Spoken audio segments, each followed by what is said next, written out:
I'm Alexander Yannick, Managing Director and founder of Acusensus.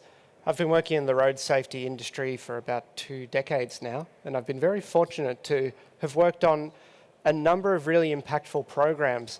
But the one that I'm going to tell you about today has been the most impactful program I've worked on by far, by a very significant margin. Our cameras captured this driver texting at 80 kilometres per hour. Globally, drivers like this are leading to the deaths of more than 100,000 people per year and the injury of 5 million more. By the time I finish talking to you today, 500 people will have been seriously injured as the result of a phone-addicted driver. I'm here to tell you today that it does not need to be like this, that there is an effective intervention that can be put in place against this very dangerous behaviour. Now, before I take you through the agenda, I'm going to do something a little bit interactive. So I need your help here. Everybody's got a phone, right? Surely everybody's got a phone. Can you take your phone out? Yep, come on, take your phone out. Bring your phone out. Okay, I want you to unlock your phone, go to your messages, and have a look at your top message and read it. Now, think through how long do you reckon that took you? Does anybody want to take a guess? Yell it out. What do you reckon, 3 seconds? 4 seconds? I reckon. All right. Now, why don't I do it? All right. Now, imagine you're driving down the highway. Now, in 3 or 4 seconds, you travel over 100 metres. But let's imagine you're driving down the highway. All right. I'm going to unlock my phone, go to the top message. It's from my wife. Good luck with the presentation today. Okay. All good, right?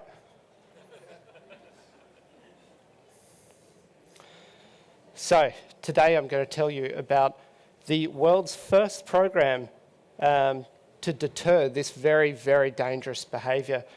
I'm going to tell you how the New South Wales Government of Australia partnered with Acusensus to put in place an enforcement camera program that could deter this very dangerous behaviour.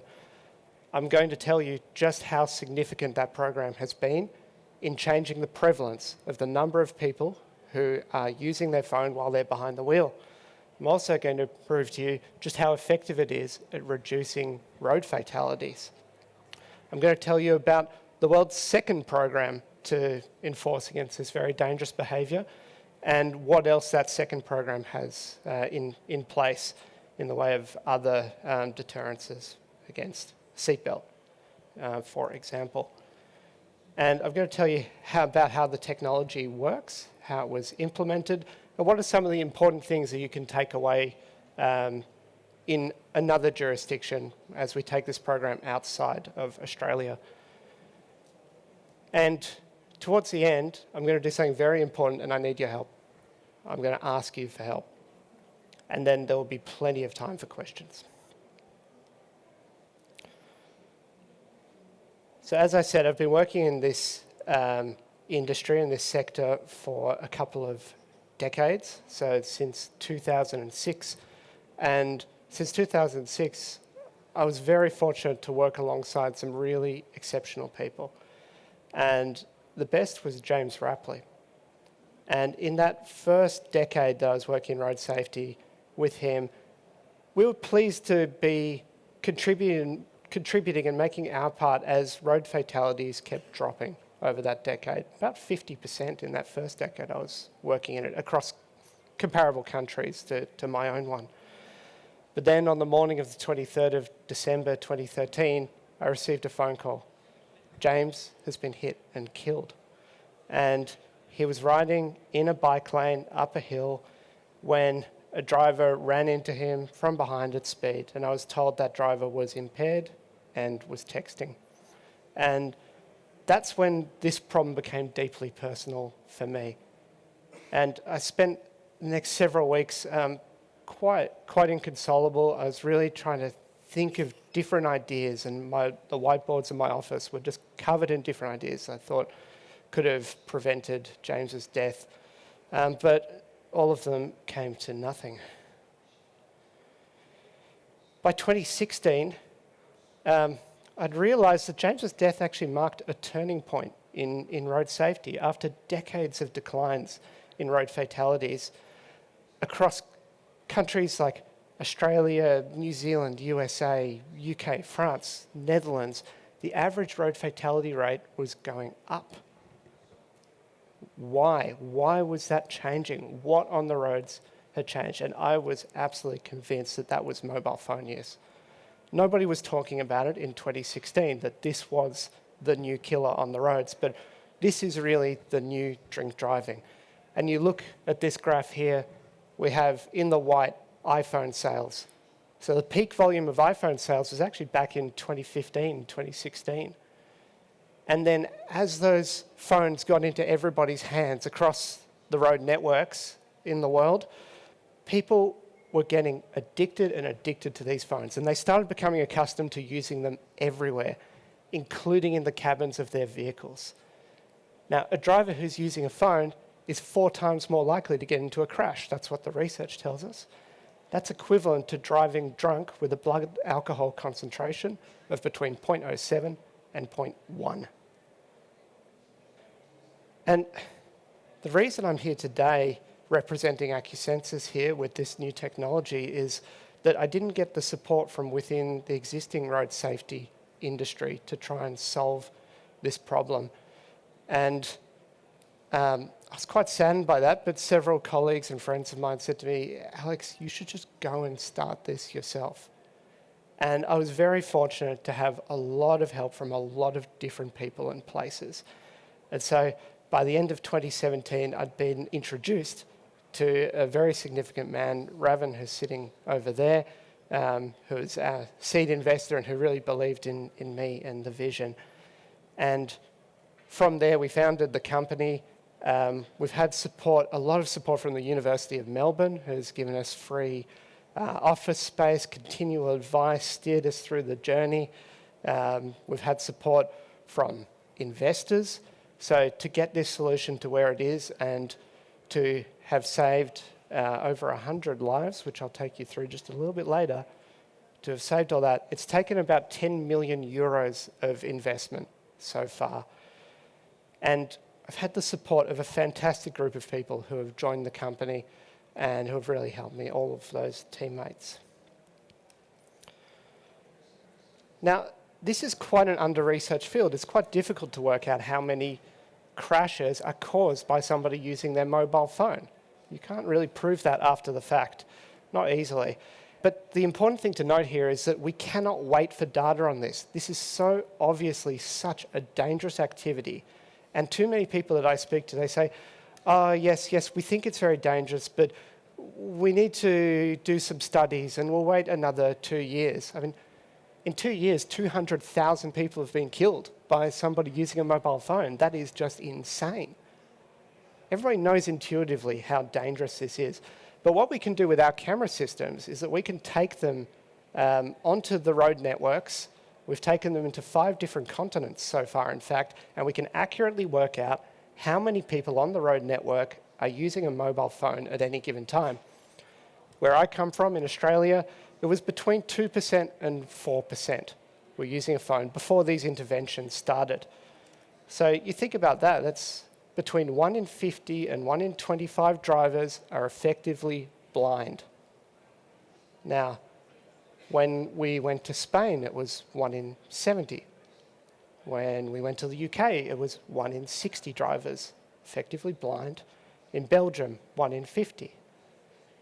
Then we go to South Africa and we see 1 in 30 drivers are using a mobile phone at any given time. Then we go to India, 1 in 25 drivers on the phone at any given time. And then we go to the big daddy of them all, the United States of America. Between 1 in 10 and 1 in 5 drivers in the United States is holding a mobile phone as they go past one of our cameras. Is it any surprise that 40 to 50,000 people per year die on roads in the United States? Now, the thing is that this is a problem that actually can be solved with the right political will, and I'm going to show you exactly how. So depending which study you look at, between 10 and 30% of road fatalities can be attributed to the mobile phone use, and depending which country you go to. So back in 2017, nobody had done this yet. I was not confident that you actually could take a clear photograph through a windshield, remove the glare, take a high-resolution image, and prove, to a court of law that this is mobile phone use and it's illegal and it's going to be prosecuted. I was not at all confident you could use artificial intelligence to work out which drivers were using a phone and which drivers were not using a phone. Now, in 2022, that's obvious. We can all do that. Of course we can do that. We've done it. But it wasn't easy back then. But I said I've got a number of very talented people working in Acusensus, and so I'll let our Chief Technology Officer, Chris Kells, explain it. He'll do it much better than I ever could. Imaging through a windscreen is a very difficult problem. We have a very specialised camera, and that's combined with our custom infrared flash. The two together give us a solution that can penetrate through the windscreen and give us high quality images in any weather conditions, day or night. So I've got some sample images that we've captured from one of our test sites. I'm going to present them to the video camera and we'll see how the AI responds. You can see the AI has picked up the location of the driver in the image there, and it's also giving us a reading of the likelihood that this is a mobile phone offence. So in this case, the driver's got an iPad on their lap, they're holding a phone in their hand, and the image has scored 99.9%. So some other images. So that's a case of safe driver behaviour. The driver's got both hands on the wheel, that's coming up as 1%, so a very low score, indicating the AI thinks this is not an offence. So this is an interesting one. You've got the driver holding a drink bottle and they've got a phone in their lap. So we've trained the system to recognise cases where the phone is in the lap as well. So that's giving us a high phone offence score.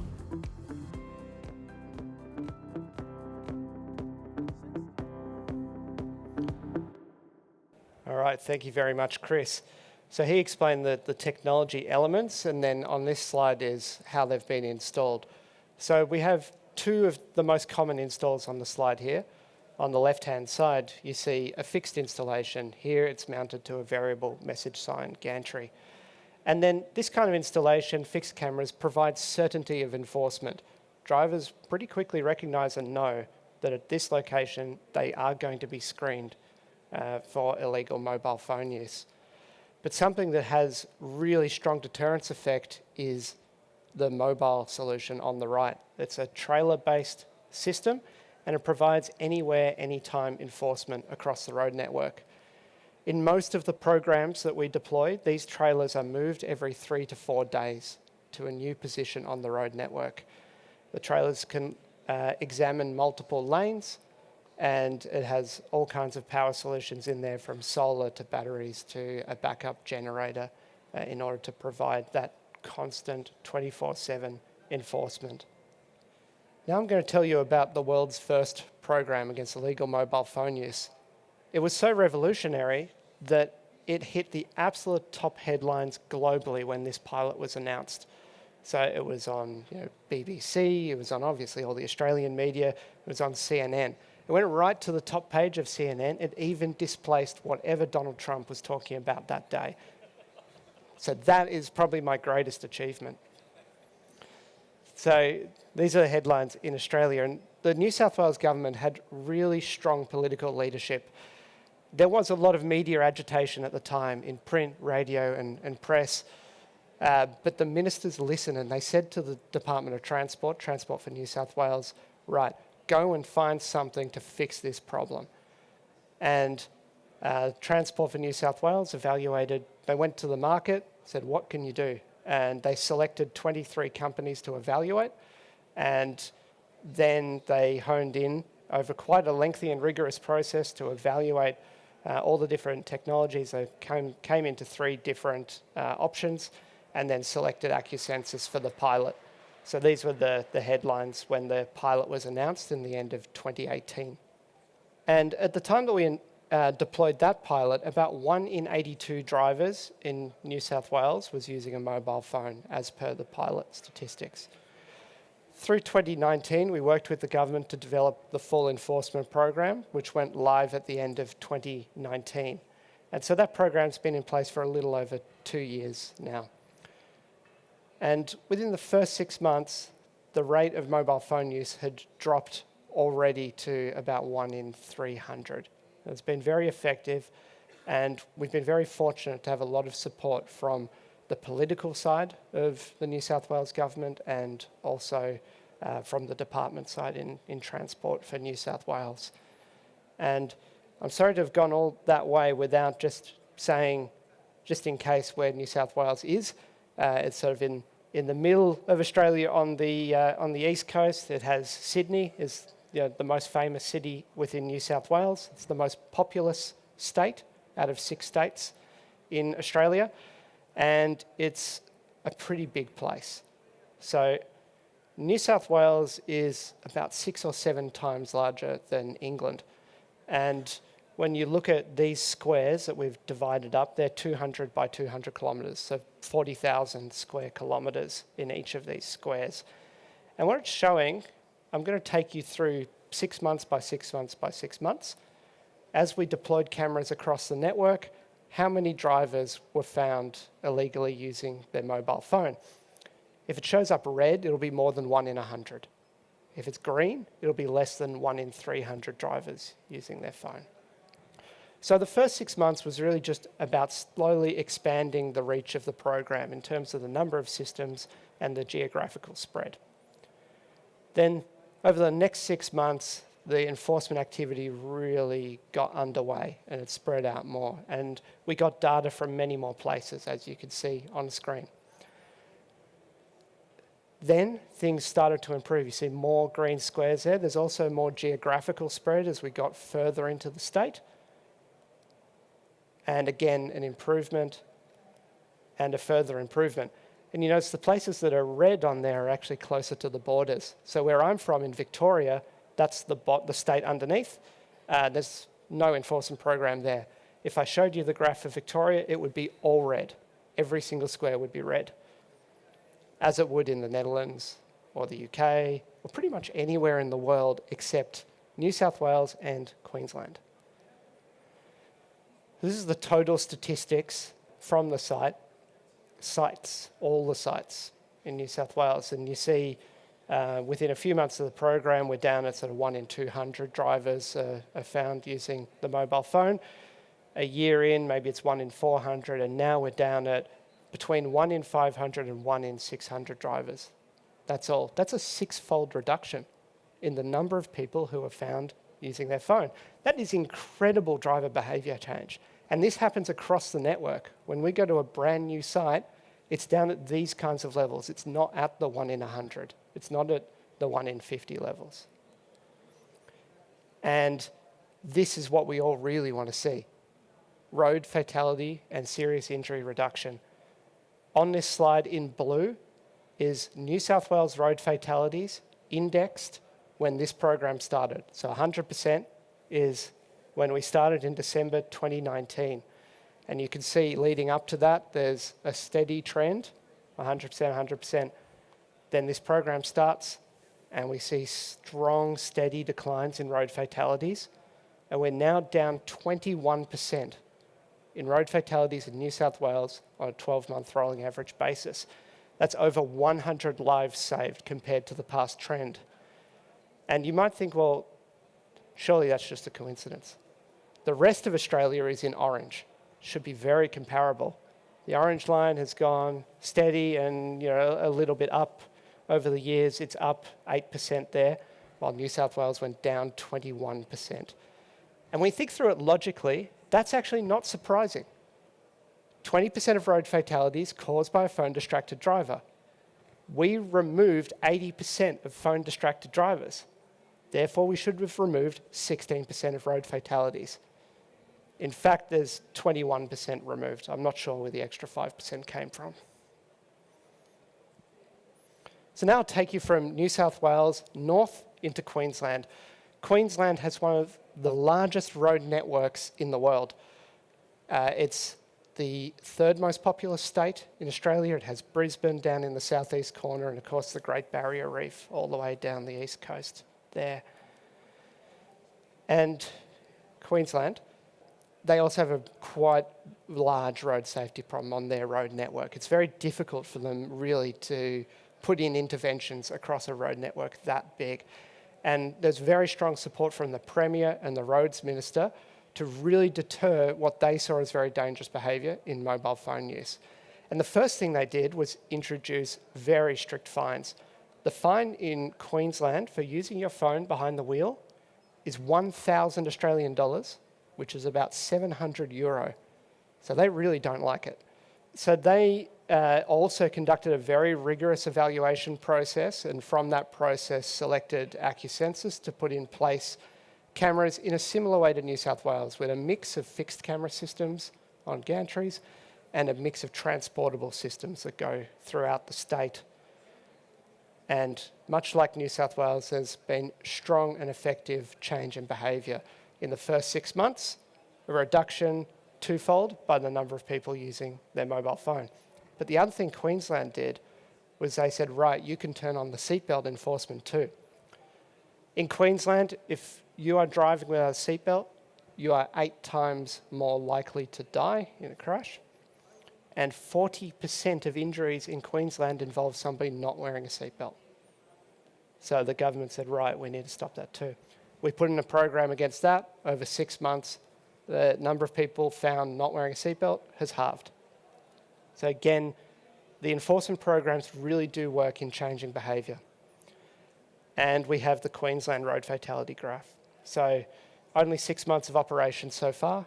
In the blue is in road fatalities indexed at July, August. Again, sort of hovering around that 100 sort of level. The program starts and then there's decline, and now 9% reduction in road fatalities in 6 months. It's the exact same trend that we saw in New South Wales. And again, Australia, the rest of Australia is in the orange there. So no meaningful change, unfortunately, across the rest of Australia. As we designed this solution, we thought, right, how can we really encourage a government to do this and adopt effective interventions against the mobile phone usage? And so in addition to the distracted driving I've spoken about, we also added into this solution the seatbelt enforcement and also point speed enforcement using a type-approved radar and license plate recognition, which can be used for hot list alerting or for point-to-point speed enforcement. And so one asset can then be utilised against multiple of the government's road safety and behavioural change problems. And one such example of where we've deployed many of these functionalities simultaneously is on the Kwinana Freeway in Perth, in Western Australia, over on the west coast. And this is an example of a smart motorway where we're using AI to look at the signs above each lane and check the speed and check if they've been closed. And then if a driver goes down it when it's closed, then an enforcement action is undertaken. But also you can see just underneath those signs are the Acusensus cameras, and those cameras can be utilised for the illegal mobile phone use detection as well. And of course, this solution is also, like many of our solutions, using automated number plate recognition as well. The thing about these programs is that they are technologically not difficult to put in place, not when you have the right technology there. So really any jurisdiction should be able to replicate what New South Wales and Queensland have done. And the thing here that we have to get right as we replicate this around the world is that you have to have the political will, within the political class and the department, to actually go and do something and to fix the problem. Obviously, the solution, whatever you choose to deploy, will have to generate prosecutable evidence that won't be questioned, that will hold up the tests of the courts and the test of time. And it should operate 24 hours a day, any weather condition. It should catch 90 or 100% of the offenders, of course. But a really key ingredient is public support. You have to have the public on side. So you also have to think what gets the public off side. And privacy, we feel, is a really key ingredient here, that however you implement such a system, it must be virtually like Fort Knox in terms of how it protects image data of drivers. Drivers do inherently feel that there is a privacy element to the cabin of their vehicle. And so whatever program you put in place really has to really protect those elements of the program. And the good thing about the public support for this is that across the surveys I've seen, not just in Australia but around the world, this is seen more like drink driving. It's an abhorrent behaviour in general, even though most people admit to doing it. Most people also say they don't want other drivers doing it. And so, for example, in New South Wales, 82% of people surveyed said that they want automated enforcement cameras against illegal mobile phone use. And that's persisted right through the program, even as people have lost the points on their license and have been fined.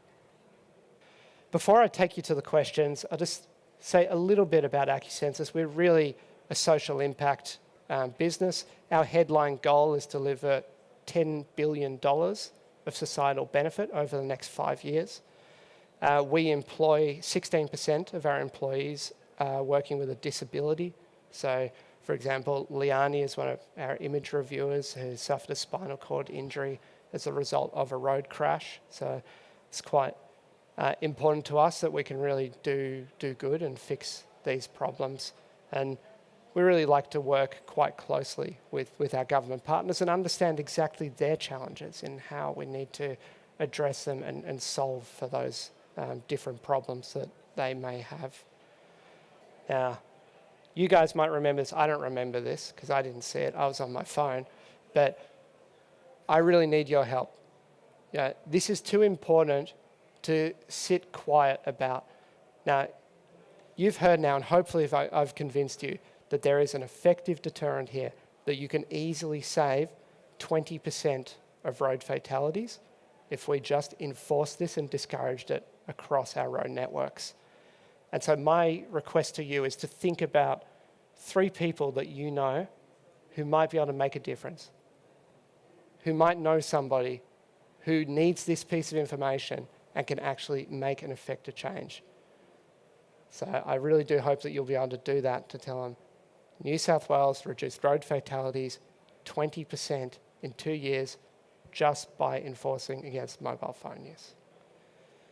And with that, I am Alexander Yannick, founder and managing director of Acusensus. We do have a booth here in Hall 5 if you haven't seen it yet. We have a number of senior representatives from Australia, the USA and India there. So I really would encourage you to talk to them and get more information about the solution.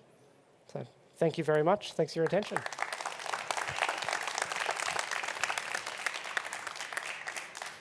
Thanks, Alexander. Appreciate that journey. Any questions from the audience? We have some time here. Yes, sir. Coming right at you. Hi, Alex. We met earlier. My name's Paul Davey from the UK. Excellent presentation. Thank you very much. I've got a question around enforcement. I'm sure you've had this many times before, but in certain jurisdictions you would have to prove, well, certainly beyond reasonable doubt, that a particular person was responsible for that offence. I couldn't see any faces that were captured there. I know back in the UK, the responsibility is put on the driver. So the offence notice is sent to his address and he has to say either he was driving or say who was. Also, a second question on that, there was a situation there where a passenger wasn't wearing a seatbelt. Who's committing the offence there and how do you identify them? Thank you, Paul. Very, very good questions there. I'll start with the easiest one, which was, can you identify the driver? Now, for privacy reasons, we don't show you any shallow shots, and I probably could have explained this a bit better. There's actually 2 cameras that are activated for each car that goes past one of our camera systems. You can see up on the boom, there's the steep camera, if you look at the picture up there, and that's really designed to get that texting style behaviour, which is about 90% of offences. But also down just above the yellow of the trailer, there's what we call a shallow camera. And that shallow camera is designed to penetrate through the windshield and see this style behavior, so phone to ear. So it gets very, very clear driver face shots, which is also why we never show them. So yes, for those jurisdictions, and the United States is a classic example where in many cases the fine needs to be allocated to the driver and not to the owner of the vehicle. And so that's how we address that. And as for the passenger, yes, in Queensland, the program is being deployed against both the driver and the passenger. And then it really depends on the local jurisdiction who's committing the offence. But in many cases, the driver is committing an offence when the passenger is not wearing a belt. Did I get all of the questions, or was there one more? Yep. Okay. Thank you. Great question. Next question from audience. Okay. Any questions here? All right, super. Alexander, I do. Yeah. Go ahead. You go. Okay. I had some extra videos, but you do your question first, and then I'll show just another curious, video. as a highway engineer, as a civil engineer, I'm curious about, can we map on the driver behavior to a particular road corridor, an A to B corridor, to where we're finding some correlations between different types of roadways or motorways or assets that we have under management? Any application from that level in New South Wales? Yeah, every different road type, they do have different types of behaviour on them, depending what's happening, what time of day it is. And I guess when you put these cameras out there, and these go on every different kind of road, from highways to rural roads to regional roads to urban. And so then you get a percentage, basically, how many people are found to be using a mobile phone, which is data that authorities can use for some other things. For example, for targeted education campaigns, that they can use that to work out, okay, this is a particular problem area or a problem set that we will try and address. And we've done some other things in that space, for example, by activating a sign, a phone awareness monitor sign is what we've called it, or the Queensland government has called it, where the driver is detected using the phone, and then a sign pops up and says, put down the phone. Whether they see the sign, I'm not so sure yet. Yeah, very nice, thanks. And on the phone offense red, amber, green chart, what's some of the arguments that we've had either behind the scenes or with the politic or governance in terms of how do you get that sweet spot between those red, amber, green benchmarking? Yeah, I think the red, amber, green was an Alex visual representation, not sanctioned by the government. I think as far as the government is concerned, nobody should be using their phone ever while they're behind the wheel. Really, you should be following the basic advice: put the phone in the glove box, or put the phone in the back of the car, and just do not touch it. That's the other ask for you all. Please don't use your phone while you're driving. It's really dangerous. Okay, super. Any questions from audience? Further questions? I got one here on your right, Alexander. 1 second, get right to you. Thank you, very interesting. I've been a little late.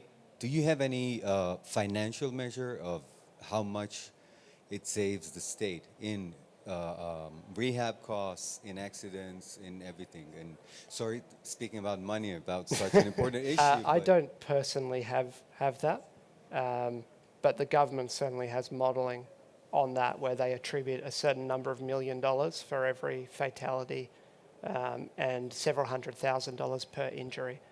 And so when you look at this program in New South Wales, 100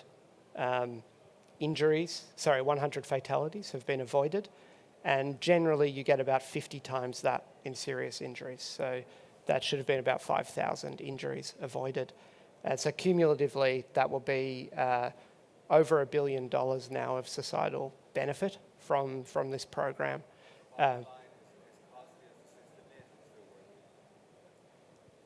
Well, for the government, this system is not at all costly. I'll leave it unsaid why. Yeah. I'll show you another video while we still have some time. So this is quite interesting. This is what we're doing in the United States, where it's maybe just a little bit harder to put in place an automated enforcement camera program. And so we've taken this technology and coupled it with police activity.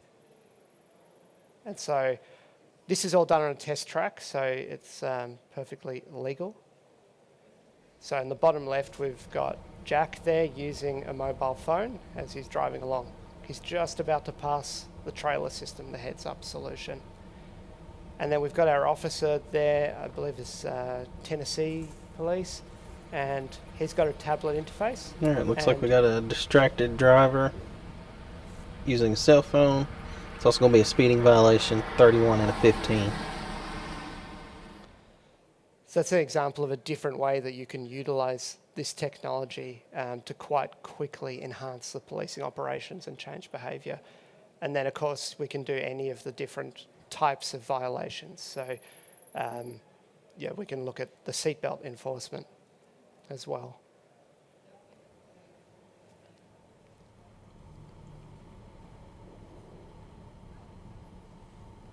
So Jack's going past the trailer now, and he's not wearing a seatbelt. So look in the bottom left, he's just got his shirt, no seatbelt. Drives along. So this is communicating over the 4G network, so just through mobile phone comms. All right, looks like we've got a seatbelt violation. Silver Nissan Altima should be passing by us here now. So that presents plenty of time and information for the officer to decide whether they do or do not want to effect a traffic stop. Any final questions for Alexander? I'm wondering how you address all kinds of edge case scenarios where you have different types of distortions that can be caused by weather-related factors or other factors.